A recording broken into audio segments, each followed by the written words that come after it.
CET 2026, उसके लिए 10 important points. विश्व का पहला हाइड्रस माइक्रो स्टेंट प्रत्यारोपण।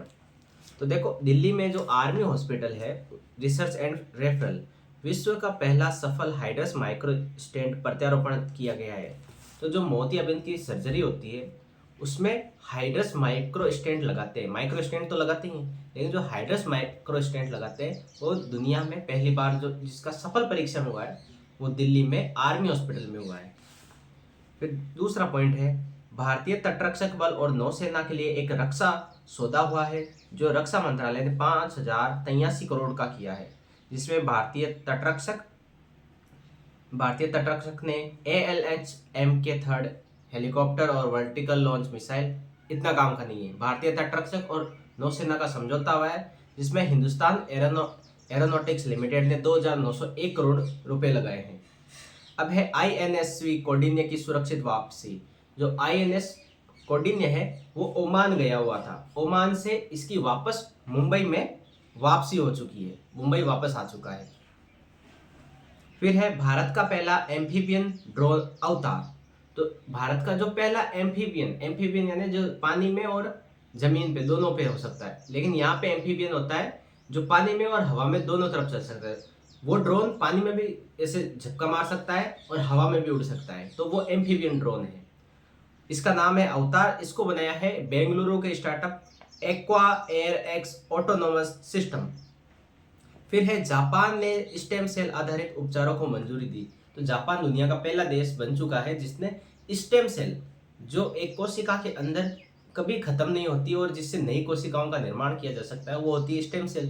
तो स्टेम सेल से उपचार करके जो उपचार करते हैं उसको मंजूरी दी है जापान ने, ये पहला देश बन चुका है। और जो स्टेम सेल का उपचार होता है, स्टेम सेल से उपचार होता है, वो पार्किंसन डिजीज में और हृदय की जो विफलता होती है उन सब में काम आएगा। देश की पहली सेमीकंडक्टर असेंबली एवं परीक्षण सुविधा। प्रधानमंत्री मोदी ने गुजरात के सानंद में देश की पहली सेमीकंडक्टर असेंबली और परीक्षण सुविधा का उद्घाटन किया। यह संयंत्र अमेरिकी कंपनी माइक्रोन टेक्नोलॉजी द्वारा स्थापित किया गया है और इंडिया सेमीकंडक्टर मिशन के आधार पर किया गया है। अब है INS अंजदीप। INS अंजदीप को भारतीय नौसेना में शामिल कर लिया गया है। अब फिर एक और पॉइंट है, प्राचीन भारतीय ग्रंथ विज्ञान और प्रौद्योगिकी पर राष्ट्रीय सम्मेलन 2026। तो IIT ISM धनबाद है जो झारखंड के अंदर है, उसके अंदर भारतीय दार्शनिक अनुसंधान परिषद और अनुसंधान नेशनल रिसर्च फाउंडेशन द्वारा किया गया है, जिसमें क्या किया, प्राचीन भारतीय ग्रंथ विज्ञान और प्रौद्योगिकी इन सब के लिए एक सम्मेलन किया गया है IIT ISM धनबाद में। विश्व का पहला स्वायत्त समुद्री जहाज निर्माण केंद्र।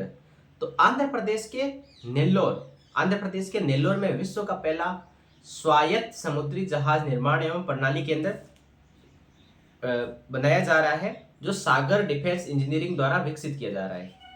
तो जो विश्व का पहला स्वायत्त समुद्री जहाज निर्माण केंद्र बनाया जा रहा है वो कौन बना रहा है, सागर डिफेंस इंजीनियरिंग।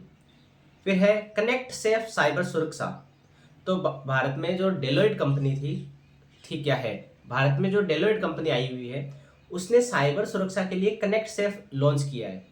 फिर एक अगला पॉइंट है स्वदेशी फ्लोटिंग LIDR बोया प्रणाली।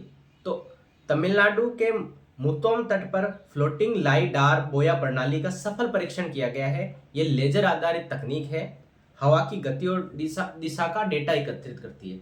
देखो इसका नाम क्या है, फ्लोटिंग LIDR, लीडार या LIDR। तो ये क्या करती है, ऐसे मशीन होती है जो हवा की गति और दिशा को बताती है, लेकिन ये स्वदेशी तकनीक से बनाई गई है, इसलिए इसका नाम आया हुआ है। अब है गांडीवा तकनीक। केरल अपराध शाखा ने हत्या के मामले को सुलझाने के लिए गांडीवा AI का उपयोग किया गया है कि भाई गांडीवा AI का उपयोग करेंगे, उससे कुछ जानकारी डेटा डालेंगे और फिर वो सुझाव देगा, उसका उपयोग करेंगे। केरल ने ये सलाह दी है और ये केरल अब से यूज करने जा रहा है। फिर है डार्क ऑक्सीजन।